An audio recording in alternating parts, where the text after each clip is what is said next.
Do you think we're ready? Yep.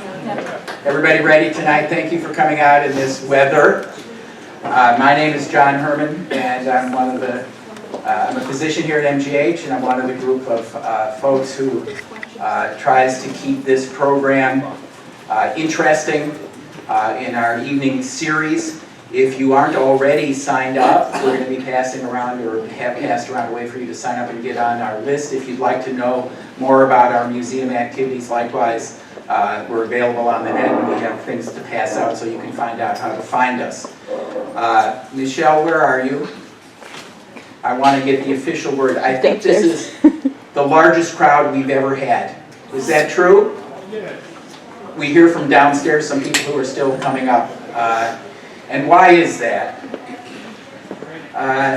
So people are interested in hearing what Paul Firth has to say, and I'm not going to say too much more so you can hear what he has to say. And as I was walking over here just now, I was thinking the two words that came to mind for me, one was about Earth, which we are all worried about. We aren't taking well enough care of it.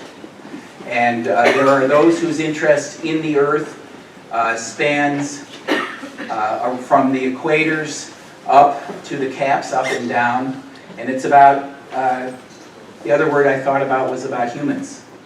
And about humans whose interest in this Earth takes us to some of the deepest places. And I saw Warren Zapol here, who is a physiologist who has explored some things that happen in some of those deepest places under the oceans. And there are those people who are interested in what happens in some of the highest places. And Dr. Firth is going to tell us a little bit about that, about physiology, and that's what he's studied. And we're going to talk particularly about one human and why they do that, how I like climbing hills, or even saying I've gone to a peak. There's this other word called summiting, which is a different scale of things.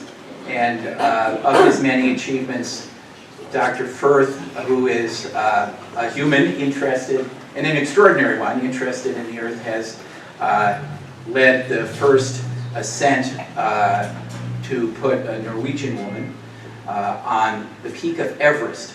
All I can say is I've seen a lot of documentaries, I bet we all have, and it's one of those experiences fascinating to watch from the comfort of our living room. But, oh my God.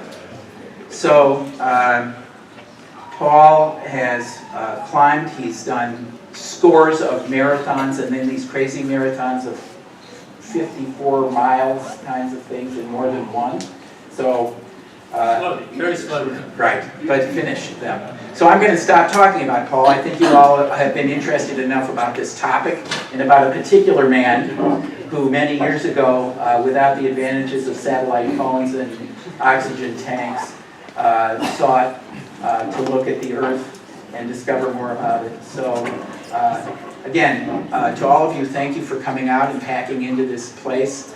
As Paul said, perhaps a little bit packed in like an Arctic exploration ship. And and again, on behalf of all of the audience and myself, thanks for coming, Paul. Thanks for coming.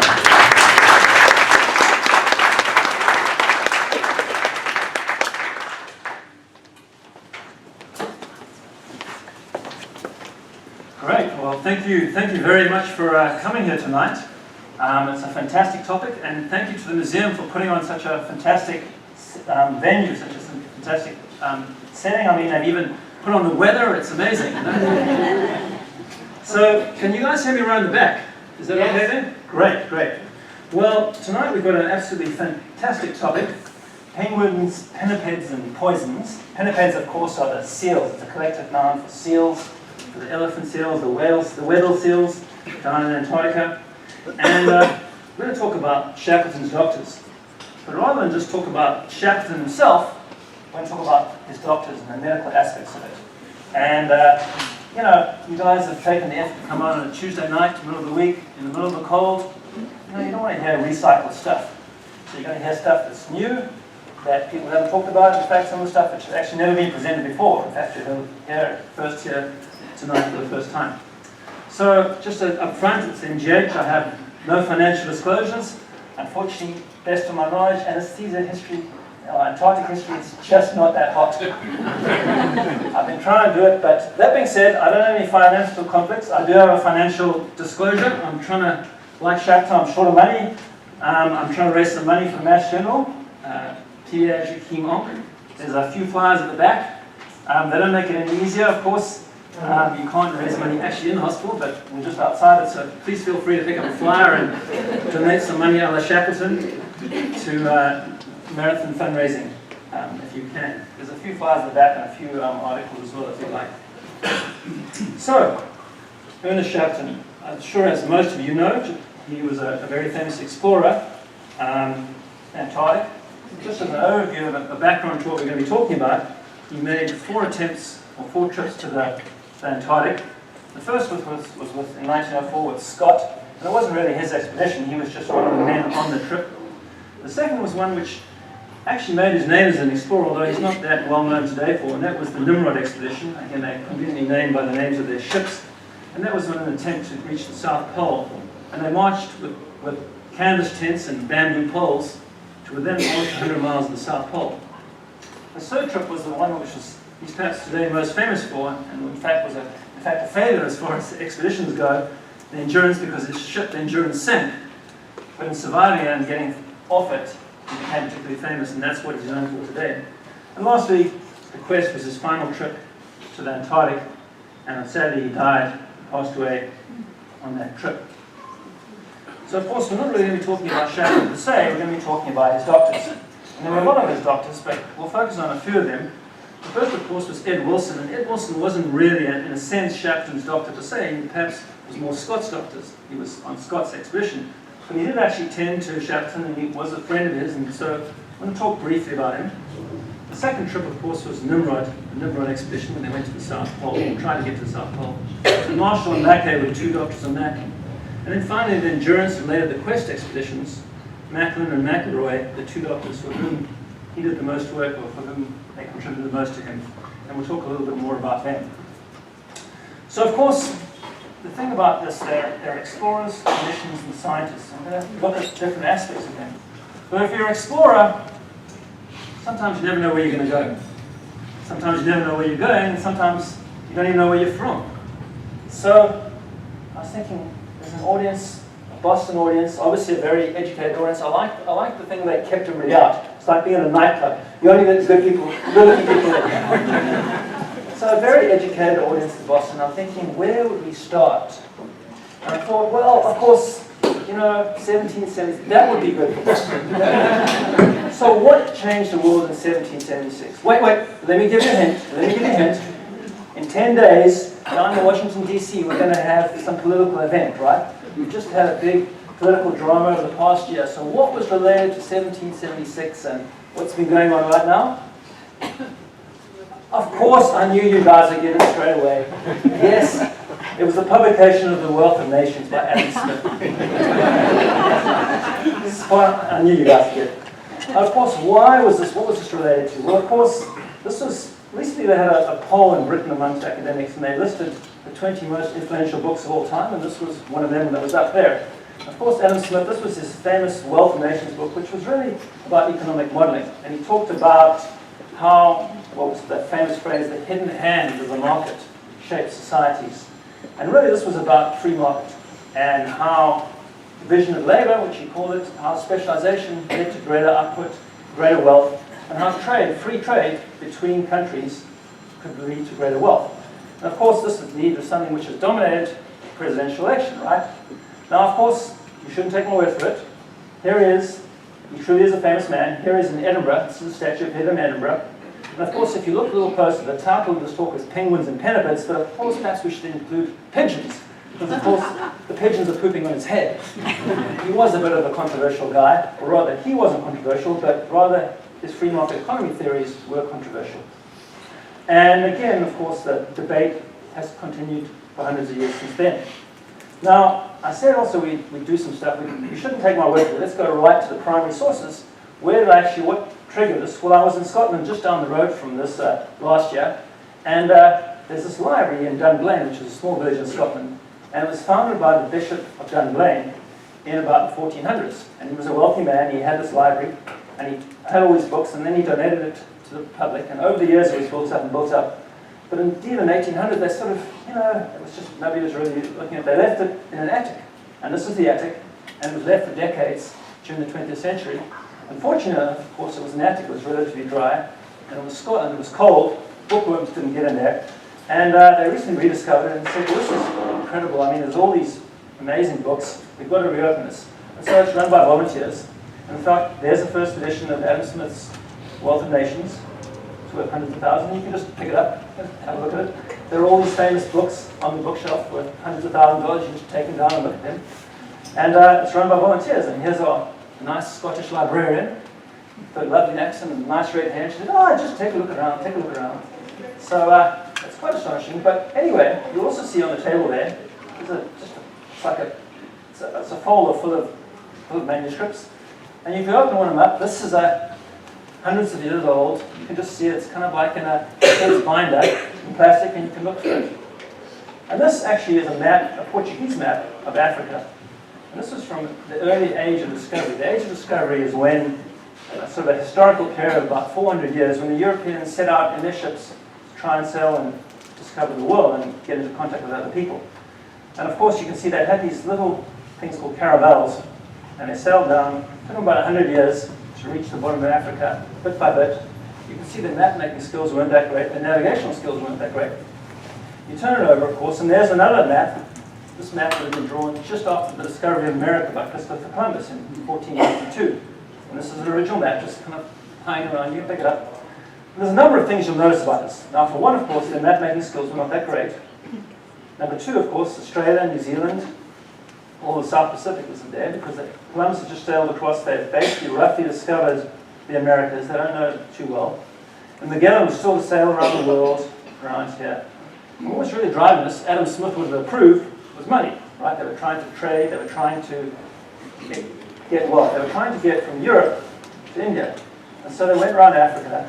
Well, here in the United States, we think of 1492 as a big event. Actually, 1497 to 1499 was a big event as far as they were concerned, because Vasco da Gama made it all the way to India and back, and opened up the trade route to the East Indies.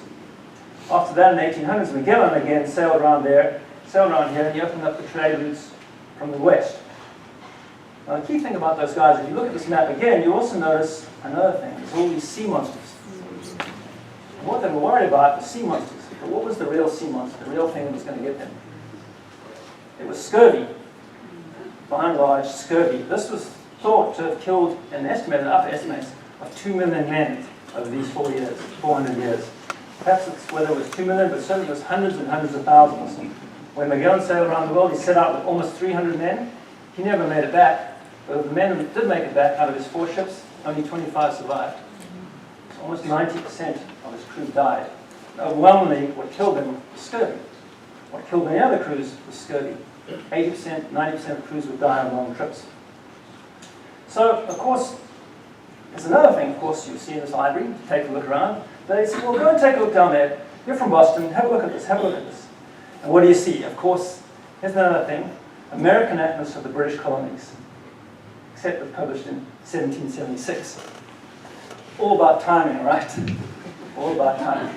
Now, of course, if you happen to open it up and look inside it, here it is, 1776, a couple hundred years later. If good King George happened to be wanting to look at one of his subject cities, Boston, here's a nice map of Boston, and you can see it's very precise. Here's the Boston Common. There's Charles Street. We will be right here. This was 200 years ago. And of course, you'll also notice, look how beautifully accurate this map is. Look how map making has improved over the 200 years. It's still off. There's still many things wrong about this, but look how science has advanced and things have moved forward. So, of course, we're talking about 1776, 1775. Any other important events in 1775? Anything else going on? Yes, I knew you'd get it. James Cook made it back to England. Of course, look at this map now. Now, of course, they filled in Australia and New Zealand. This map was made in about the 1790s. Again, you can see, look at the progress in map making. And you know what the British had said was, well, get out there and go and find out what's in the South Pacific. And they sent him out there on his first voyage. He came back. His map-making skills were fantastic. He was one of the guys that created the first maps of America that you saw there in Newfoundland. They were so pleased with that, they sent him back around the second time and to see if there was anything down there. And he was the first man to cross the Antarctic Circle. He sailed down past the Cape down here. He sailed all the way south into the Antarctic. He never actually spotted Antarctica, but he was the first man to cross the Antarctic Circle. He then came back. He went all the way around the world. He went around Cape Horn, popped South Georgia. He found South Georgia in 1775. Let's just say if he'd been coming from Boston, he might not have named the island Georgia. He might have had a different name for it, perhaps Washingtonia, perhaps. But Georgia was named, and Georgia remained. And he finally came back to the UK. They were so pleased, and they sent him out again. And this time, of course, they were still looking for financial. Still driving them largely, of course, was, as Adam Smith would say, was finance. And they sent him back all the way around to try and find a northwestern passage. Vasco da Gama had come around here, and of course, Magellan had gone around here. They tried to find a northwestern passage, but he didn't make it. He was killed in Hawaii on the way. Now, of course, what was also particularly interesting for us, particularly interesting for the British Navy, was the fact that he hardly lost any men. Whereas everybody else had lost 80% of their crew, he hardly lost a man. And what was happening is they were beginning to combat scurvy. They realized, of course, that scurvy was a disease of vitamin C. Well, not vitamin C, but certainly of deficiency. And you realized it was related to what you were eating.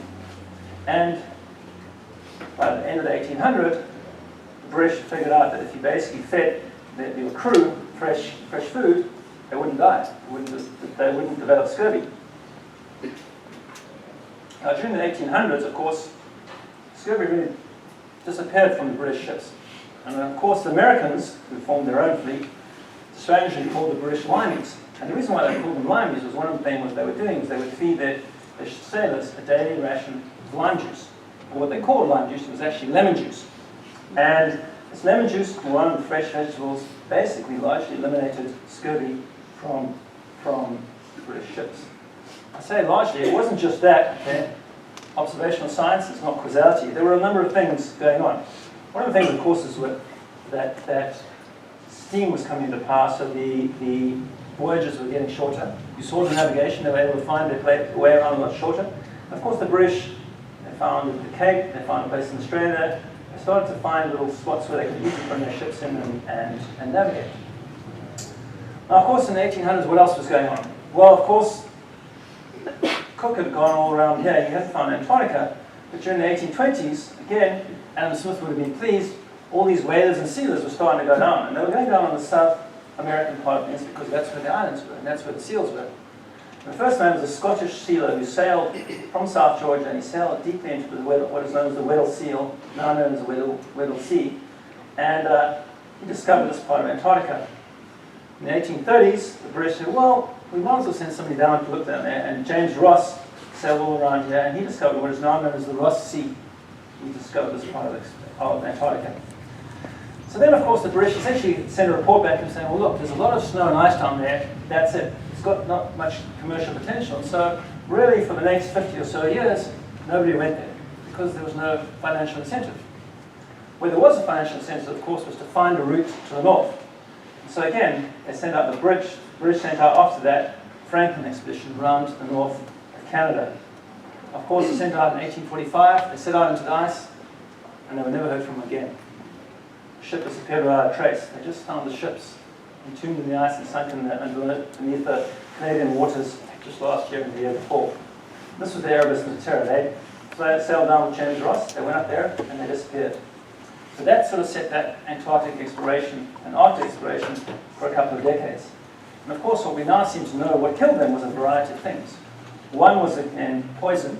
They had lead in their ship, and the lining of the water then was lead. They had canned food, which they thought would now prevent scurvy because it seemed to be fresh food in cans. It wasn't salt beef that they thought it caused scurvy. Of course, the canning process killed or destroyed all the vitamins. And so they died from scurvy, they died from poisoning, and they died from starvation.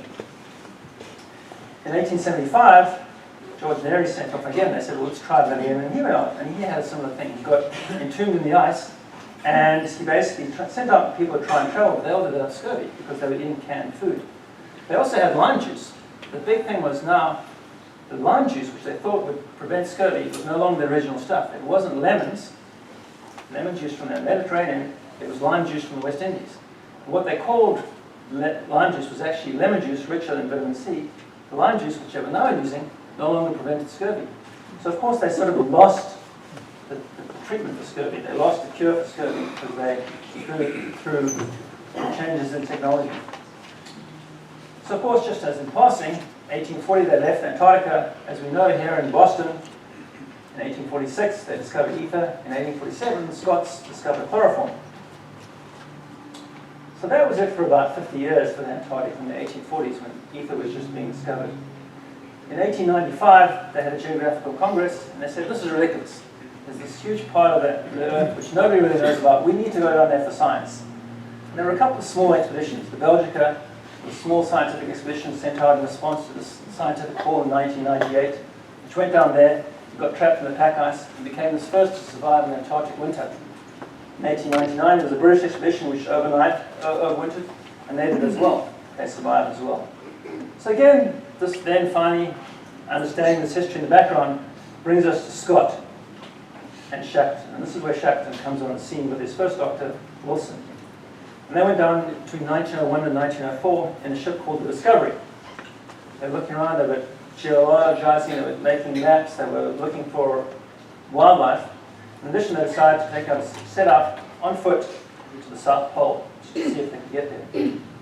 Now again, if you go to London, you'll see that there are two places where you can find all this archival material. And this really reflects what became the great divide in Antarctic history between Scott and Shackleton, a little rivalry. You'll find all of Shackleton's information, or much of it, found at the Royal Geographic Society. You see here on the side, there's Shackleton up on the side of the Royal Geographic Society glowering out at the world. If you go up to Cambridge, of course, there's the Polar Research Institute. It's the Scott Polar Research Institute. You go around the front, and here's Scott. Sure, it's the Polar Research Institute, but it's Scott's Polar Research Institute. And this reflects the great divide, bitter divide that occurred between these two. What happened, of course, is that they set out for the South Pole, and they'd overwintered there in the Antarctic. Again, they'd taken canned food, thinking that this was fresh food, and they'd started to develop subacute scurvy. When they set out, of course, they were pulling their own loads. They could only carry dried food or desiccated food. And as is widely known now, they developed symptoms of scurvy. Shackleton, in fact, was the worst. He basically had profound breathlessness. He started to cough up blood. They only hiked a couple of hundred miles, and they barely made it back alive. Scott sent Shackleton home in disgrace, and indeed this was the enmity that developed between the two of them. Now Ed Wilson, of course, documented all this. He was the doctor that went on that expedition. He described Scott's and Shackleton's symptoms, and he, in a sense, was one of, Shackleton's doctors. We also noticed there, of course, they were pulling things. One of the things they carried with them was a book, and that was The Origin of the Species, Charles Darwin's Origin of the Species. So these guys were academic guys that were sitting there in their canvas tent with bamboo poles, going to the South Pole, reading in their spare time The Origin of the Species. So, of course, Wilson was a scientist, and this was his thing. He was an ornithologist. He was particularly interested in this. So anyway, Shackleton came back, and of course he was in disgrace, but he then decided to start his own expedition. He put together his own expedition, and again, this just exacerbated the tension between Scott and Shackleton, because Scott hadn't made it to the South Pole. He wanted to go to the South Pole, but here was Shackleton jumping ahead of him. So Shackleton went down. Again, they came in from the New Zealand side. Now remember, this is the Ross side, the Ross ice shelf. Remember, this was the guy that discovered from the side. This is the Weddell seal that, on the South American side, where Weddell had come down, the Scottish whaler. And they camped here at the Shackleton hut, near Scott's original hut, and they set off across the ice shelf. They set off and they did a number of things. This is the most famous. They got to within about just under 100 miles of the pole, and they had to turn back. They were starving, they had subacute scurvy, again, because they could only carry dry and desiccated food. Back in the day, they weren't sure what was causing scurvy. They thought it could have been something they could take. They thought were anti-scorbutics, but they didn't actually work. So what happened was when they went down in 1908, they went down there first, and what you do, remember this is the southern hemisphere, things are the other way around. So of course, they would go down in the southern hemisphere summer, which would be January. So this is the middle of summer there, right? This is June, July. So 3rd of June, they would unload all their things. They came down on the Nimrod, and as they're unloading all their equipment, one of the men gets hit by a hook. It says here, while moving a barrel of beer, the hook swung back and hit McIntosh in the right eye. Now there were the 3 doctors. There was McKay, there was Mitchell, and there was Marshall. So Marshall decided to do the surgery, and McKay and Mitchell gave him the anesthesia. So we gave him chloroform, believing to act as we thought right. Operation successfully performed, though circumstances were adverse, owing to lack of space, appliances, etc. Note, 1 pair of closed scissors only were available. I made tenotomy hooks and retractors from the rigging wire. McKay's method of giving anesthetics with towel added to the facilities. McIntosh lay on the cabin floor, and as we knelt, the only light was a single well lamp. And so in these difficult circumstances, what they did was they enucleated the eye. They took out the guy's eye. Now you've got to remember that this guy was first year out of medical school. He was 1 year out of medical school. Here he was doing this operation and enucleation. And of course, he was a budding surgeon. He wasn't actually a surgeon, he was just a junior doctor. But you can see, he's complaining about my equipment's not available. Oh, the light isn't working. Oh, anesthesia's getting it. Of course, he was the quintessential surgeon. So of course, here he was. They basically were unloading the ship, and of course then the ship went back. Mitchell went back with them, leading them to their overwinter. Now again, this is now April 1980. They've unloaded in the summer. Remember, April, this would be the equivalent of October. So now they're going into the winter. They spent the first summer there unloading all their gear. And then they decide, well, we're here in the autumn and the winter. We're going to sit here tight, and then in the summertime we're going to make a burst for the South Pole. But here we're going to overwinter. So they're a bit bored. So they decided that they were going to go off and climb Mount Erebus. Now Mount Erebus is a pretty large volcano. It's over 12,000, almost 13,000 feet high. So here you are in the South Pole in the autumn time equivalent, climbing a large volcano. We've never done it before. We've never done any mountaineering. So off they set, including of course our 2 doctors, Marshall and McKay. So in addition to giving that anesthetic, they also were the first people to climb Mount Erebus. They climb out, unfortunately things aren't that great. One of their men gets frostbite of the toe. Again, these are some of the things that happen to you in the South Pole. You're going to have industrial accidents, which you just saw. Okay, a guy getting hit by a thing. You're going to have problems with the environment, the extreme environment, the cold. So of course what happens is Rommelhurst, one of the men there, gets frostbite. So now they decide they're going to anesthetize him in the hut. And here we go again. Matt commenced putting him off under at 3 p.m. A long time going off. So in other words, he gave him chloroform, but it took him a long time to come to sleep for some reason. Anyway, remove the gangrenous tip, found it fairly attached to the distal end of the last phalanx, which was necrotic. Remove the phalanx and sutured flexor and extensor tendons to each other in the periosteum. He came round and he woke up in 1.5 hours. So again, this is a pretty talented guy, Marshall, right? He's just done an enucleation, now he's doing a toe amputation, and he's climbed up the mountain. Certainly as a clinician and an explorer, he's doing pretty well. And of course, he's still complaining. Anesthesia delay, long time going off. So this is where they actually would have done it. This is the hut. As you can see, hardly, this is the first anesthetic ever given on the Antarctic mainland. And then, of course, by the next morning, he says up at 4:30. So he would have fit into the Mass General, okay? Surgical rounds, 4:30 in the morning. Up at the crack of dawn and giving some morphine for the pain. Not much effect. Complained very much of pain and he threw up. But he survived, and this was the first anesthetic ever given in Antarctica. So of course, that was during the winter. So these 2 doctors, now they've done a little bit of exploring, they've climbed on a volcano, they've given some anesthesia, they've done a few other things. Now they've got to set off and do some exploring. And again, remember they've come in from the New Zealand side, they're down over here. One of the things they want to go do is the magnetic South Pole. So the South Pole, the geographic South Pole, and the magnetic South Pole are 2 separate things. If you point the compass, it doesn't actually point to the geographic South Pole, it points to the magnetic South Pole. And of course that shifts, and probably why the magnetic South Pole shifts is because of all the iron deposits in the Earth, which move it around. So we're going to go off and see if they can get to there. And there were 3 of them. One was McKay, which is, here he is on the left, the 1 doctor. There was another Professor David, who was a geologist. And then there was Mawson. Mawson was an Australian explorer. And so they set off here and made it to the South Pole. This was the longest, the magnetic South Pole, this was the longest unsupported traverse ever done at the time, sledding traverse. So again, McKay was certainly a very talented guy and made it all the way there. So anyway, of course, you're down in London, and there I was in London, and I showed up, and I was at the Geographic Society. And I said, well, I'd like to see some of that stuff. And they said, well, you know, we don't just let anybody in. You know, no, we can't do that. We can't show you stuff you've just coming off the street. And I said, well, you know, I'm distantly related to Mawson, by the way. And they said, Mawson, you know the guy? Oh, that's different. Would you like to see a Sextant?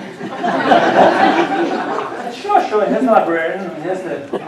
They just walked in the back, and they pulled it out, and here you go. Have a look at it. What? So if we go back a second, of course, here these guys are navigating all the way across. They couldn't use their compass, of course. They had to navigate by the stars. All right?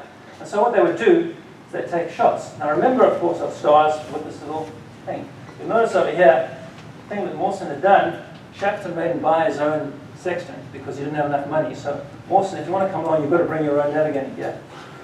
So this is the GPS of their time. And you notice, of course, that what he did was he changed the brass levers here for ivory. So that way he was able to take his gloves off and his fingers wouldn't stick to the metal. And so he was able to take a very tight reading using these ivory handles. And so this is how they went to the magnetic South Pole, just with these little sort of GPS, as it were, of the time. So that was these guys. They had a very successful trip. What about Eric Marshall, the other doctor? Here he is on the other side. Well, the four of them, they all set off for the South Pole, and they trekked and they trekked and they trekked. They got to within 90 miles. They ran out of food. They got back. They almost starved. They all had scurvy. They came back. They made it back just in one piece, just alive, barely. They staggered in. So again, he was a pretty impressive guy. He basically gave him the first anesthetic, climbed the volcano, he marched with Shackleton to the South Pole. Indeed, of course, he did something else. And this is a mystery which has lasted for 100 years, and which we at least will discuss tonight slightly. And before he went off to trip, okay, when they first came down in January 1908, right, this would be the equivalent of July, midsummer, when they're unloading the ship, they noticed that Shackleton sort of felt very unwell. He started to feel sick, and it's unclear from his diary what exactly was going on, because he wasn't exactly sure. He didn't actually see him. But what he then did was he forced Shackleton to undergo an examination before he went. And he insisted as the expedition doctor that before they went to the South Pole, he would examine Shackleton. And again, he found what he documented in his diary, which you can find at the Geographic Society there, a pulmonary systolic murmur. So this is very strange. There's Shackleton. He's collapsed at one point, and he's got a systolic murmur. Again, of course, they went to the South Pole. They came back. Here they are in 1909. They overwintered, and they're coming back. And again, Shack's collapsed after dinner tonight. Again, a lot of them were just dropping down from unwell, from starvation, from dehydration, from things. It was unclear what it was. But he says here, Shack's very unwell, walked by the stage all day. He took his pulse. He didn't actually undress him, of course, it was too cold. He says the pulse was thin, very irregular, about 120. So, what was going on? And this has puzzled people for 100 years since then. Well, we're not quite sure at the moment, but let's see what happened then. So, of course, meanwhile, Scott then come back. Scott came back the following year. He was enraged, of course, that Shackleton had tried to get to the South Pole before him. So he decided to go down himself the following year. He was quite relieved, of course, that Shackleton would get all the way to the South Pole. And of course, he took Wilson with him. Here's Ed Wilson. Wilson was a clinician, he was an explorer, and he was a scientist, right? Remember when they went on their first trip to the South Pole, what they were taking with them was the origin of the species. And Wilson, in addition to being a doctor, was an ornithologist. So while they were overwintering, they went down in the summertime in 1910. So of course, during the winter of 1910, that would be June, July, their winter, they were sitting around waiting for things to do. They decided to set off 100 miles through the Antarctic winter to Cape Crozier. And what they were trying to do is get penguin eggs, trying to get 3 emperor penguin eggs. Because what Wilson suggested was that these were the missing link between dinosaurs and birds. And he thought that if they went there, perhaps, he speculated, he hypothesized that if they went and they got some penguin eggs and they examined the embryology of these emperor penguins, they might find out some information about the missing link between birds and dinosaurs. So again, he set off. Bertie Bars was one of the nail men. There was a young man named Abscess Cherry Gerard. I mean, what a great name, Abscess Cherry Gerard. And he subsequently wrote about this trip. We titled it The Worst Journey in the World. And this is been described as one of the greatest Antarctic books ever written. Certainly it's a fabulous read. When they got there, they almost died. Their tent blew away in the midst of the winter. Again, they're going there with the bamboo poles. They're hauling their sleds. It's pitch black. It's freezing cold. Nobody's ever replicated this trip ever since then. But they did get back with 3 penguin eggs. And here are the penguin eggs that they risked their lives for. So of course, Cherry Giraffe was very beat up, but Scott decided to take these 2 to the South Pole with him. And they set off, and of course, as I'm sure all of you know, they made it to the South Pole. Amundsen, the Norwegian, got there before them. And on the way back, they died, all 5 of them. All 5. So Ed Wilson, essentially, they all marched to their death. And then there's been debate about what they died from. Clearly, they were suffering from subclinical, perhaps even overt scurvy. And they also died of starvation. They didn't make it back to their depots in time. So Ed Wilson marched to his death. And of course, all 5 of them were very brave, heroic men. Again, the debate raged across what the causes of their death and whether it was preventable or not.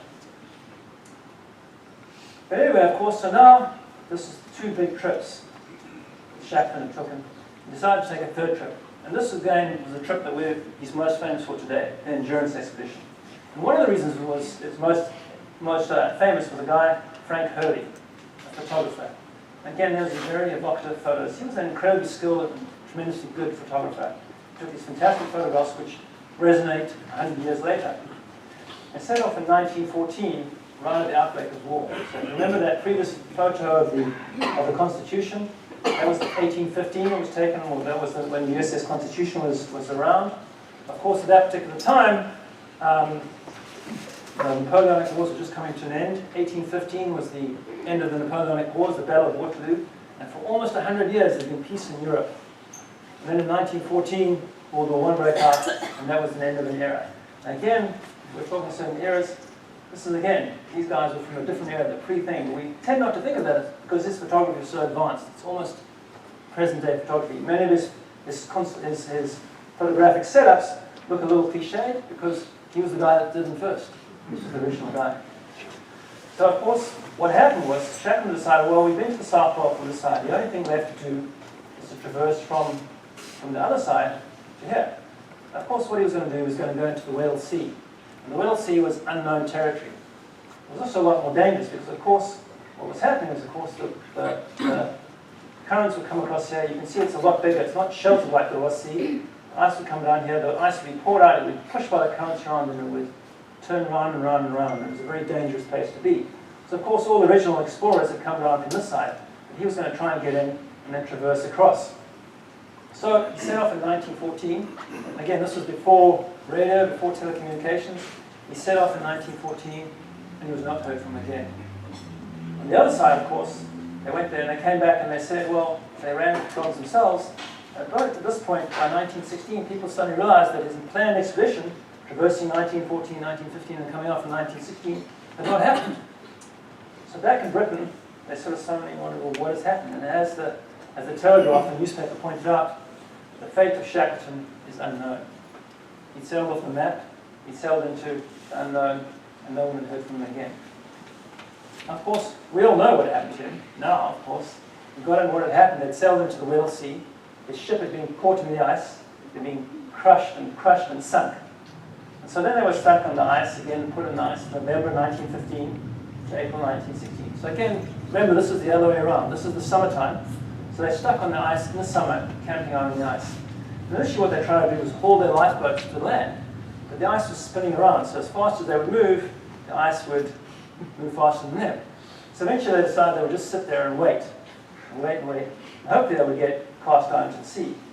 And again, this is what happened. They spun around and they were stuck into the ocean. And they were thrown out as the ice broke up. And they took to the lifeboats. And again, this was a particularly heroic trip. They sailed for 6 days in rowing boats through the open ocean, dodging these icebergs, dodging the smashing things. And again, this is the sort of sextant that they would have used. This is in the Royal Geographic Society. This is Mawson's one, but they would have been using the same one. Frank Worsley, who was the New Zealander, who was their expedition ship's captain, would have taken sightings. And here you can see in the Royal Geographic Society the map that they made. And here's the plots they made with the sextant as they're trying to navigate and sail through the ice. Now they tried, of course, to make land here, but of course they were just being carried by the ice, they've been carried by the wind. So they sailed, they dodged, and eventually after 6 days, they made it to what is now known as Elephant Island. And here's a picture there, they landed on this big thing. It's called an island, but really it's little more than a rock sticking out of the frigid ice. So again, here's what what had happened. They'd gone down. This is what was unknown to the outside world in 1916. They'd gone down, they'd sailed in, they'd gone into the pack ice, they'd tried to get down to the Weddell Sea, they'd been crushed, they'd been caught, the ship had sunk, they'd sailed on the boats, they'd been tossed into the ocean, and then they'd sailed for 6 days all the way to Elephant Island. Now again, Scott, or Shackleton, then decided to make a desperate gamble. He decided that he was going to try and sail to Terra del Fuego. And if they didn't make it to Terra del Fuego, they'd make it to the Falklands. Again, all the wind and the currents were sailing this way, so they were anticipating they wouldn't be able to make it, so in which case they'd make a run for South Georgia. Again, this is an incredibly reckless and dangerous thing to do. So why exactly? What was going on? What was happening? Things were so desperate that he would gamble on something as crazy as this. Well, we'll come back to that in a second, but let's see what happened. Well, as we know, they survived and led to South Georgia. This was the greatest open boat history in modern history, open boat journey in modern history. They sailed 800 miles across in a converted rowing boat with canvas across. The worst seas in the world, the roaring 40s. Frank Worsley, their navigator, got a couple of shots. They had to hold him up by his legs, hold him up, and in the pitching sea, he managed to take a couple of sightings on the sun, just a couple. You can see they go there and they take a couple of direct turns and they turn here, and he managed to navigate all the way down over hundreds of thousands of miles of open ocean. He manages to navigate to an island 100 miles in length. And they head to the small island. Of course, now they've been driven by the sea, they've been driven by the gales, and they come up across these cliffs and these rocks. They're going to smash up against the cliffs. I mean, you think to salvage, but of course you're not. So, what happened? Well, this is stuff which is not really that commonly talked about, but of course when they got in there, they landed and they were there for 6 days. They managed to, by sheer skill, managed to make land. But he writes subsequently after that, our feet were numbed yet sore, superficially frostbitten from 16 days soaking in cold seawater. And we partly lost control of him. So in other words, they were unable to walk. Okay. Exercise and a certain amount of drying were restoring the circulation to our feet, with the result that they began to burn painfully. Our feet were now recovering, so we could walk without stumbling. But when we shambled it, although we shambled it, and wherever we got dry, they felt as if they were burning. So what he was really describing was stuff which was not really known in the medical literature much at the time. It's now known as non-freezing cold-induced injury. That's not a very sexy term. A better name for it is trench foot. So this is 1916, of course, and unknown to them, in the north, World War I is raging. And of course, what was happening on the Western Front, the troops were in the trenches. And before they'd actually built trenches in 1915, they'd just built shell holes. They hadn't built an extended thing. So the men were in these little shell holes in the winter, immersed in the water, standing in the water for days and days on end. They got out of the shell hole, they were shot, so they had to stand there. And of course, what happened was this mass outbreak of people getting injury to their feet. You've got your feet wet for hours and hours and days at a time, you get not frostbite, but something akin to it.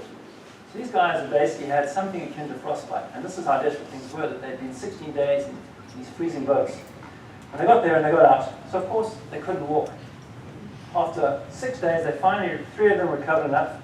Shackleton, Crean, and his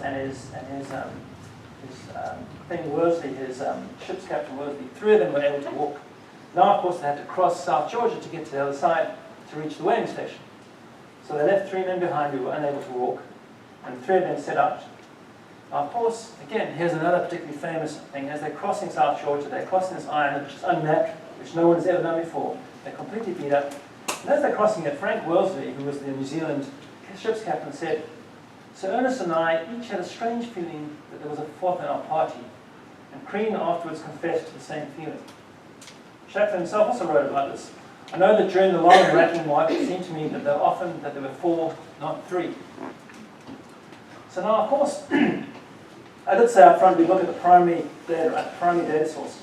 All right, so you're seeing the quotes from the guys' actual diaries that exist in these archives. You're seeing the actual original articles, the Sextants and so on. These are not actually original things. These are things that they said afterwards. So we don't know for sure if this is exactly what happened because it wasn't in the diaries. But then again, of course, this is a guy to kind of make things up. He's a pretty rough, straightforward guy. It's not he's going to romanticize things or imagine things. And even so, both of the 2 of them, and indeed, Crean never wrote about his thing, but neither of them either ever repudiated what was written here. And of course, their story, of course, is incredible enough. They didn't need to make things up to make it more incredible. All right? So we can believe that this truly was what happened. This makes sense. All three of them actually experienced this. So what was going on? What happened here? What was the medical explanation? Well, of course, here's an article a couple of years ago, The Man Who Wasn't There. Some years ago, while climbing in thin air, I met a man who wasn't there. And this is a description by a mountaineer. He says, as I staggered down from the summit, frostbitten, exhausted and alone, I felt the powerful sensation of being accompanied by someone. I turned round, repeatedly looked for the other person, but there was nobody to see on the windswept slopes. I kept ascending, feeling in some strange way as if I were floating slightly above my body, my invisible companion following behind me, encouraging me to keep going on. So this is pretty identical to what Shackleton described, right? Sort of a ghostly presence when you're in a lot of trouble, helping you out. Well, of course, that was in 2003. 2002, here's an interesting thing. These are some guys in France, and what they were doing was they were putting electrodes on somebody's brain, on the patient's brain, to try and map out the brain. They were trying to excise a part of the brain which was producing seizures. So of course, what we see here is what they found is when they were inducing it, suddenly the patients suddenly started to experience out-of-body experiences. They could actually induce sensation of being outside your body. And what they really thought was it's a part of the brain that right temporal cortex, which integrates all your proprioception, all your sounds. So for example, if you think of a ventriloquist dummy, what you're seeing is something, you're seeing a thing and then you're hearing something. And what's happened is your brain is integrating these two separate things and saying the sound is coming from the dummy's mouth. And it's sort of tricking you. Okay, so you're integrating these two things. What we also have is, if you close your eyes, you're still staying in the same place. You're integrating all these proprioception, integrating sound, to position your sense right here, sensing where you're at. If you stimulate that part of the brain which does that, and you cause it to go a little bit haywire, you get a sense of being outside of your body. Indeed, of course, shortly after this was another article in Highest Medicine. In fact, these experiences of being accompanied by somebody else, a ghostly presence, are actually very widespread. It's quite common. And so what Shackleton and his companion was describing has been widely described in the literature, in the mountaineering literature, and they made it into the medical literature. So in other words, as the climber wrote out, I felt a vague disappointment that my guardian angel of altitude was apparently no more than a neurological short circuit. But then I realized that a biological explanation, and this is where the part of your brain that was causing this experience to come from, a biological explanation does not preclude a benign metaphysical origin. An explanation of how that does not answer the question of why. Whatever the physiological details of the experiences of mountaineers at extreme altitude, or indeed of Shackleton, who can say why these helpful ghosts wander in the penumbral world on the edges of our perception? Of course, Shackleton and Wilsey had another explanation for it. Their explanation for why was Providence had certainly held us in the hollow of his hand. So of course, these guys made it. They survived the most incredible boat journey. They made it to South Georgia, just over there. They walked across South Georgia. They got help, and they tried to come back. Meanwhile, these guys were left on the Elephant Island. And again, Shackleton set off in April, not enough to survive from June, July to the winter. So they're in the equivalent of November, December, just off the Antarctic coast. And one of the guys who got into the boat, he decided he'd rather get into the boat. He volunteered to get in the boat because he looked at these guys and he said, I don't think there'll be many survivors. These guys are left in there. What was going on? Well, if you want to know exactly what's going on, you go back to the Polar Research Institute, the Scott one, but of course you have to go around the back. Around the back you find there's Ernest Shackleton's boat, and if you go inside there, you can find in the part, not the front part, but you sneak in the back, you can find a diary of Macklin, one of the doctors who was on the island, who was left on the island. And he said, everything deeply snowed over, frost gear frozen so stiff we could only put on by degrees, not a warm pair of gloves amongst us. I think I spent this morning the most unhappy hour of my life. All attempts seemed so hopeless, and fate seemed absolutely determined to thwart us. Men sat and cursed, not loudly, but with an intensity that showed the hatred of this island on which we sought shelter. So they've been in lifeboats across Antarctic in the autumn. Okay, they're frozen, they've managed to, this is just basically a glorified rock, and it's freezing cold. It's now the winter time. And then he says, McElroy and myself have several patients to see daily. This, with the difficulty of getting hot water, shelter, or good light, was very difficult and trying. Add to this, my own little finger got frostbite during the boat trip, and has been insensitive ever since. And the tips of all my fingers have blisters from the same cause, making skillful banding and manipulation difficult. So many of them had frostbite. So what would it look like? I mean, if you're wondering what this looked like or what they were like, they're all on this island, they're in the middle of the thing, they're freezing cold, there's no shelter, and this is what their hands will look like, okay, and their toes at the end of the thing. The other guys who made it to South Georgia, okay, they didn't actually have frank frostbite because it was colder up north and it was wet, but it wasn't as cold down in Antarctic where these guys were. They got a couple hundred miles north. So they escaped without frostbite. These guys down south were left on the island with frostbite. All the guys that got on the boat, none of them had frostbite. The guys they left behind had frostbite. And in fact, Macklin, one of the doctors, said to Shackleton, we'd like to go, but we're going to have to stay behind because some of these guys are going to need amputation. So we're going to have to amputate some of these guys' fingers or legs or feet. We're going to need someone to give the anesthesia and someone to do the operation. And again, of course, the doctors themselves had frostbite themselves. So, first order of duty, of course, was to find shelter. So they basically built a little hut. They built things, and this is what is known as a snuggery. They had the 2 boats. I want you to look closely at this picture. Just take a look over here. Remember this picture for later on. There's some interesting things there. But they built these boats. And then, of course, they put them there, so they got some things. Now, of course, then there's all the medical problems. And again, remember, we had the guys beforehand. They had the industrial accident when it was hitting the eye. They had the problems with cold, the extreme environment. There's other just medical problems, daily things which come up. For example, dental extractions, right? You get dental abscesses and so on. So, of course, these pop up. You may be on an island in the middle of nowhere, but you're going to have normal medical problems. So he says, one day, I pulled a tooth for Kerr, and a grimy quack of a dentist I must have looked. Not much refinement here. Come outside and open your mouth. No cocaine or anesthetic. And yanked out the teeth. So again, that was a fairly small thing to do, just yank out a rotten tooth. There was another problem, okay? This is Hudson. He was another one of the men. And what had happened was, in all that chafing and rubbing around in the boats, he developed an abscess on his buttock. A big, big abscess, which got worse and worse. Not only treatment for an abscess, again, this is the pre-antibiotic days, but even if you do have antibiotics, you can't get to the abscess. You basically got to drain it. And so, this is what the problem was. They had to drain this abscess. But it says here, Macklin writes, Hudson had been suffering a great deal of pain for the last few days. I recommended McElroy, he's the other surgeon, the senior surgeon, to drain his abscess a little while ago. He attempted to do so, but did not succeed so in doing it. I wish he would decide to do something radical for Hudson. I would advise giving chloroform anesthesia and making a thorough attempt. So again, here he is, he's draining this big abscess in the guy's buttock without any anesthesia. In fact, he goes on later on, McElroy made another successful attempt to open Hudson's abscess, with the result that he now has great relief. So he needed to drain the pus off.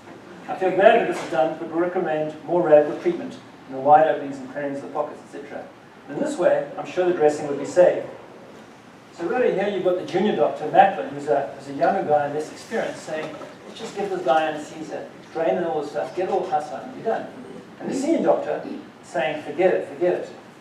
So what exactly, this is McElroy, the senior guy, what exactly was going on? Well, again, we've got to go back to 1846. Ether just discovered just a short distance away from over here, and chloroform a few months later. Why is it, and they had a few bottles of chloroform with it, why is it that Macklin was so reluctant to get chloroform?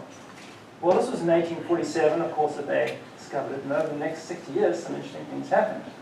1848, within months of the discovery of chloroform, there were 2 articles. Here's one over here, called Toxicology, and here's another one down here called Legal Medicine.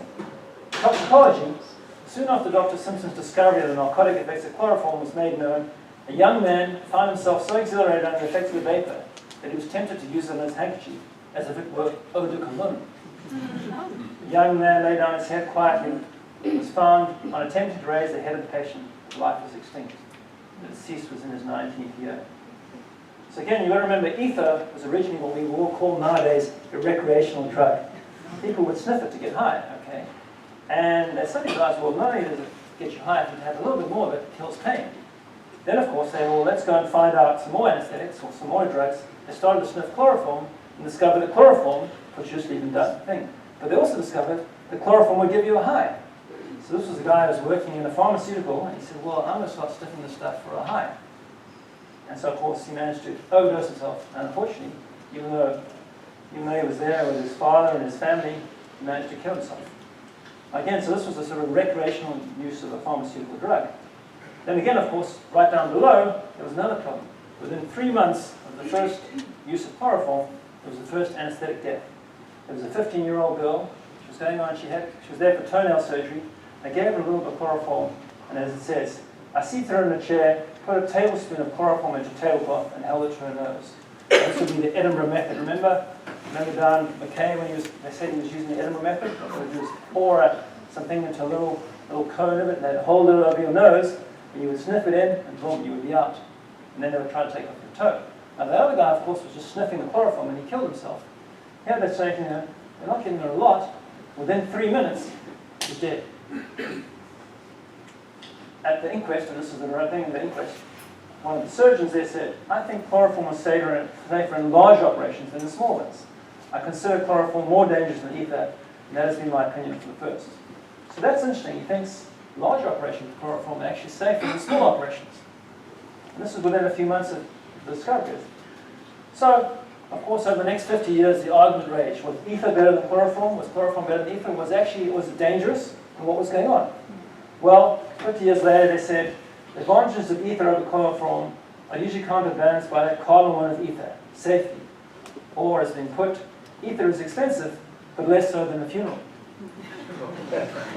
So what was the problem? What was the thing what was going on here? Well, the thing they discovered after 50 years of trying, of course, was that chloroform, if you gave it not enough of it, would cause your throat to close up. If you basically give a small dose of chloroform, it would cause laryngospasm. Of course, you can choke. More dangerously, as they discovered after 50 years, it can also induce lethal arrhythmias. So again, if you don't give enough of it, if you're too light under anesthesia, you basically can cause a lethal arrhythmia. On the other hand, if you give too much of it, you see what happened to that young man, you basically can die from an overdose, from respiratory depression or obstruction of your airway. So the thing is, well, why would you want to use this drug, which is potentially more dangerous than the other one? Well, of course, the problem with ether is it was very slow acting. It took a very long time to kick in, and a very long time to wear off. And people would vomit tremendously. And vomiting of itself, when you're not really awake and aware, is a big problem, because you choke and die in your own vomit. So, of course, vomiting and slow onset is the downside to ether. Rapid onset and offset is the advantage of chloroform, but if you didn't get the dose right, you could kill the person, either from too little or too much. So, of course, now these guys are sitting down on Elephant Island. They've got this frostbite. They've got two guys with frostbite feet. One's first back row. He's about 19 years old. He's the same age as that guy that just was killed. He's only 4 years older than the girl who was killed, and he's got foot surgery. He needs foot surgery. Again, there's Lionel Greenstreet, who's also got toenail problems. So again, what was going on? What did it look like? This is how your foot would have looked. This is something how it looked. Again, if frostbite, if it doesn't resolve, it's just a burn injury. Okay, it's a thermal injury. If it doesn't resolve like this, you basically get to the point where you get mummified. So this is somewhat like what his foot would have looked like. And again, you've got to wonder why the guys wanted to get in the boat and sail across the South Atlantic through the roaring 40s to South Georgia. Or they'd rather stand on the rock and have this sort of problem. So, of course, what's going on? Well, again, don't rely on sort of what you read in books. Let's look at the original data. Here's Frank Hurley's diary. Remember, he's the photographer. And here they are, 15th of June, 1914. So this is like a week before the winter solstice, right? It's in the middle of winter there. It's like January, December in the southern hemisphere. And it's freezing cold. And now you've got to basically, in the midst of the winter, in the darkness, the shortest days of the year, you've got to give an anesthetic. And so here's their little hut down here. So they waited for a warm day, a really toasty day, 31 degrees. And off they set to do. Now what's the thing? If you look at the thing of chloroform, there's a couple of things. What is known as the saturated vapor pressure. Now saturated vapor pressure, what you're going to do is you're going to be inhaling it. Okay? And what you want to do is have a very volatile agent so you can inhale a lot of it. And the amount of stuff in the gaseous phase is measured by what we call the vapor pressure. And the standard temperature and pressure in a sort of warm room like this, it would be about 159 milliliters mercury. In other words, to put that in a simple thing, it's almost equivalent to the amount of oxygen in the room. So if we sealed off this room and we had a bathtub full of chloroform here, it would all evaporate. It's a very volatile agent. And it would occupy about 21% of the air in this room, the atmosphere, equivalent to oxygen. But of course, it's also a very potent agent. The Mach is a measure of movement under anesthesia. In other words, how much of it do you need to stop you moving under surgery? And you only need about 0.5%. So if you let this vaporize the total thing, there's 40 times more stuff in the atmosphere than you need to basically anesthetize something. So in other words, if we had a bathtub of chloroform in this room and it was closed off, we would all be dead within a few minutes because, of course, it would vaporize and we would be put into a coma. The other thing, of course, is did they have enough? Because you have to give them enough. If it's very, very cold, will it vaporize enough? So think about water, right? Water vapor. In a very cold environment, the water is all frozen or it's in liquid form.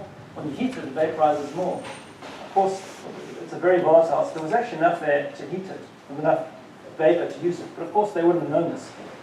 So they decided what they were going to do is they were going to try and heat up the operating theatre. Here's what Frank Holy wrote. The operating table was built from a number of nut boxes covered with blankets, the temperature of our theatre being maintained at 79 degrees by ardently stoking the bogey with penguin skins.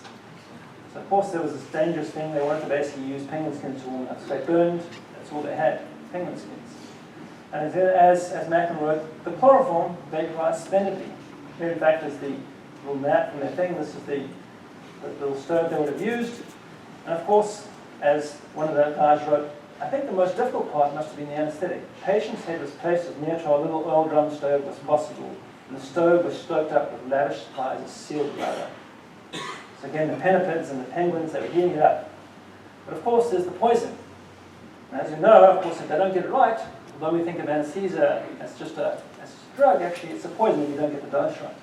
But there was another part to it, because of course, at this point, 50 years after it, there's the thing, there was another report. The house surgeon administered chloroform.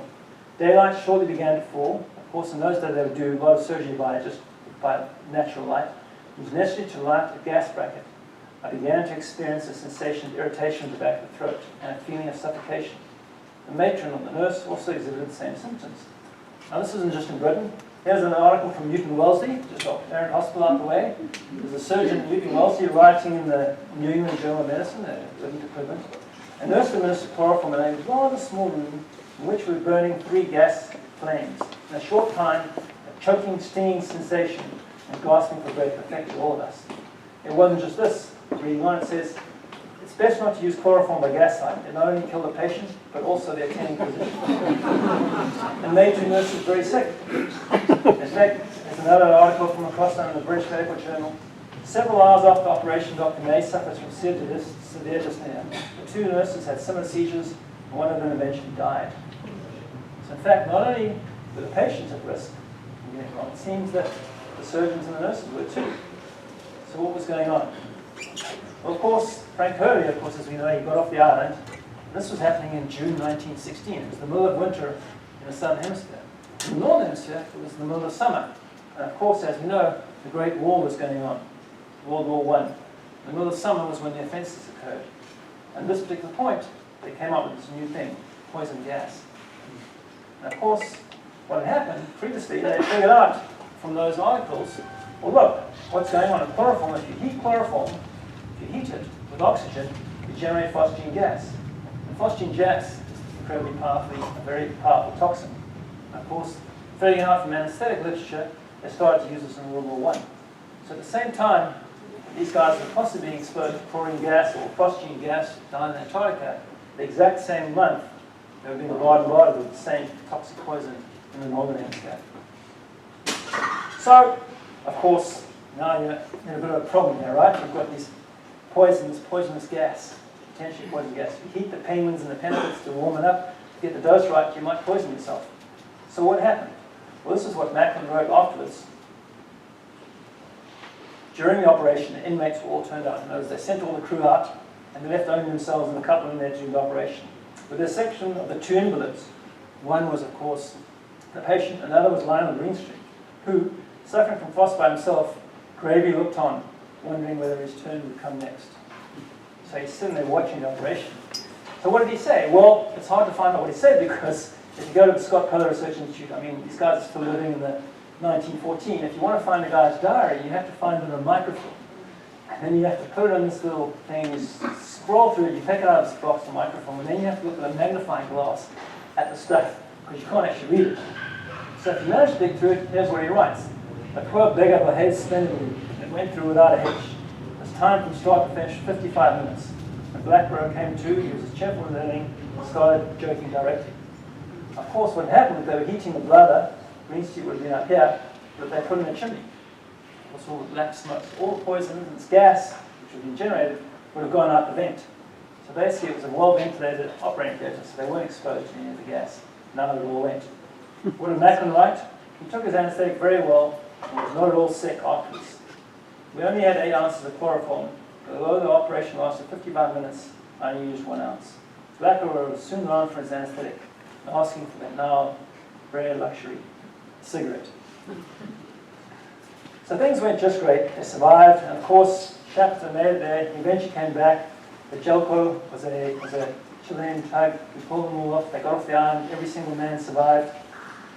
And of course, they then went out. So what happened after that? They all went to the north, and as Macklin wrote, we are properly broken up. All things have an end. All of us on board are going home to take part in this awful war. In a few weeks, we shall each go our different ways. It would be nice if someday we could all meet again. But of course, they never did. So he basically, this is Black Row, he survived. He basically became a longshore man, got married, he raised a family, and he lived a long life. This man Hudson, he was the man who underwent the drainage of his abscess. He basically survived World War I and World War II. He was working on a ship again as a merchant marine. He was torpedoed in 1932, and he died in action in the North Atlantic. Lying on Green Street, the guy with the frostbite, his toe recovered, he didn't need surgery. In fact, he went on to live into the 1970s. He lived to his 80s. He was the longest lived of all the men of the expedition. And he was interviewed in the 1960s, and they said that imperishable, indefatigable fire still burns in his eyes. So he lived on, the longest lived of all the men. Shackleton, of course, he got back from his famous expedition. And again, he came back, and really, his time was part. He was around in the war. He basically did a few things in the war. But then he really wanted to try and go back to Antarctica. The big events were done. The Royal Geographic Society was moving on to Everest, was looking towards Everest. He went back, came down, and as you can see, he wasn't looking too well. This was in earlier. This was in 1921. He came down, he went to South Georgia with the other doctors, and probably he had a heart attack, a coronary artery disease there, and he probably died in South Georgia. He was buried there. His gravestone is still there to this day. Frank Wild, who was his captain, was later interred there with him, and there he is to this day. Eric Marshall, of course, remember, he went back and he had a long career, but what exactly happened to his diagnosis of heart? What was wrong with Shackleton's heart? Okay, we know he went to South Georgia, but of course, that was heart attack, that was an acute one. This wasn't what was happening on. Remember on the Discovery, they said when he was going down to the South Pole with Scott, he came back and they thought he had some sort of asthma. He had pulmonary symptoms, he had some sort of difficulty breathing, he had scurvy. When he then went on the next expedition, Marshall noted he has pulmonary systolic pneumonia and it's week 3 class. Later on, when he was in Russia, the north part of Russia, on an expedition with Macklin, he basically changed colour very badly. There was something wrong with his heart, but he wouldn't address and let me listen to his heart. Well, just last year, somebody came up and said, some British anaesthetist and a congenital specialist, they said, well, in our opinion, Sir Ernest's history of acute attacks of breathlessness, weakness, and colour change, the doctor's findings of murmur and irregular pulse suggest paroxysmal dysrhythmia and underlying cardiac abnormality. A pulmonary systolic murmur is consistent with an osteocrine atrioceptal defect. And as these, if not posed, can present in early adulthood with episodes of breathlessness and weakness. So it's an interesting theory. Is it right? Well, there's another theory, of course. If you take a look at what the consequences of scurvy are, all right, here's some articles. They looked at guinea pigs and they said they exposed guinea pigs to scurvy, or they induced scurvy in the guinea pigs, and they noticed when they autopsied them, practically all of the animals subject to acute, severe, subacute, or chronic scurvy, definitive changes occur, degenerative changes occur in the structure of the valves. So in other words, scurvy attacks your collagen, it attacks your structures of your supporting tissue. And of course, it can also damage the heart. So it can damage the conductive system of your heart. It can also damage the valves, which that can produce long-lasting dysrhythmias of your heart and valve damage. Now that's what happens in guinea pigs. What happens in humans? Well, as in New England Journal of Medicine, and of course in 1865, which was the end of the Civil War, they sent down a lot of people down to the south. And here's a large number of them. And again, they sent down 30,000 soldiers down to the south. About 9,000, 1/3 of the whole command, were seriously affected with scurvy, and many died. during the voyage and 4 to 6 weeks after, fresh vegetables were rarely seen. So many of them died, and the doctor there said, I examined the bodies of about 50 who died at this hospital. I selected one case, which you're at liberty to publish. So if everybody wants to write to the New England Journal, just write to them, well, here's a case, you can publish it if you want to. And so what he found on autopsy, and indeed many other people have sort of found this, the heart was normal except for the semiluminal valves. In other words, the aortic and pulmonary valves, which are much attenuated, fiber structure entirely gone. So perhaps what we saw earlier in Shackleton, the moment was simply a result of scurvy and dysrhythmias to his heart, to the heart conducting system. So Frank Hurley, the photographer, he went north. He was an Australian. He joined the Australian forces. Took some of the iconic pictures of the war. McElroy, the doctor, again, he was injured at Ypres.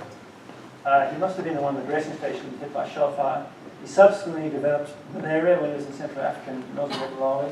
Lord Wilson, he was torpedoed off West Africa, survived 5 days in an open lifeboat, and eventually died in his early 80s in late 1960. It was hard to kill off. Macklin, of course, he also went to the war. He went up to the north, to Russia. He published about influenza in the laps, reindeer transporters, when the expedition, the influenza epidemic was sweeping the world. He then came back, and of course, he published quite extensively on scurvy and in the Lancet. Again, of course, there's this question of poisons and pinnipeds. From the polar view, the view that at the time in the 1920s, he said it was coming up from different causes. The deficiency of vitamin, which had just been discovered or postulated. Even then, a gastrointestinal intoxication, direct action of small but potent potomines, which they thought were poisons, which are causing scurvy. Again, of course, he then published a much more extensive thing with Hussey, who was one of the men on the expedition, outlining all the vitamin theory of scurvy and so on. He later went on, he published extensively, became an anesthetist. At the age of like 60 in 1967, sorry, at the age of 80, he went to work. One day, he went home complaining of chest pain. He died of a heart attack. He was the last of the doctors from of the Antarctic expeditions. So again, looking back at these guys, what would we say about them? Well, again, if you think about Cherry Gerard, he was the guy that went with Wilson to Cape Crozier to look for things, and he wrote, exploration is a physical expression of intellectual passion. And I tell you, if you have the desire for knowledge and the power to give it physical expression, go out and explore. Of course, I think if 100 years from now, any of us was to be commemorating people sitting around talking about you, I think we would have done pretty well as explorers. As clinicians, when Shackleton got back to South America, he wrote to his wife, I've done it. Not a life lost if we've been through hell. What Hurley was saying, what Hurley wrote when he was on the Elephant Island, has been through the indefatigable diligence of Doctors Macklin and McElroy, with numerous hands, fingers, and feet have been saved. The dedication of these guys saved many lives. And lastly, of course, as scientists, how would we see these guys as scientists? Well, we've been down to a couple of museums in Britain. You go to the Natural History Museum in London, in Kensington, just down to the Royal Geographic Society. You go in there, you go up here, and this is a room. And in that room, they have some of the greatest treasures that the Natural History Museum has. If you go inside there, you'll see some things. This is some of the things they have in special. They've got a copy of Darwin's Origin of the Species. Okay, the original first edition, there's only about 3 or 4 that exist. There's a statue of a dodo there, right? That's what I said. It's a skeleton of a dodo. That's a composite skeleton of all the bones of a dodo. And there in the foreground is a penguin egg. And this is the egg, one of the 3 eggs that Abscess, Cherry Gerard, and Ed Wilson traveled through the winter to the worst gin in the world to go and get. And as Abscess, Cherry Gerard wrote later, we traveled for science. These 3 small embryos from Cape Crozier, that weight of fossils from Barkley Island, and that mass of material less spectacular, but gathered just as carefully hour by hour in wind and drift, darkness and cold, was striven for in order the world may have a little more knowledge, that it may build on what it knows instead of what it thinks. So this is it, winter journeys. As scientists, what do they do? Some will tell you that you're mad, and nearly all will say, what is the use? For we're a nation of shopkeepers. Adam Smith would have said that, right? We're a nation of shopkeepers, and no shopkeeper will look at research which will not promise him a financial return within a year. Is it all about economics? Well, perhaps not. And so, you will sledge nearly alone. But those with whom you sledge will not be shopkeepers. And that's worth a great deal. They didn't go to Antarctica for money. They didn't go for commercial gain. They didn't go for money. If you march your winter journeys, you will have your reward. So long as all you want. Well, thank you very much, and thanks for listening.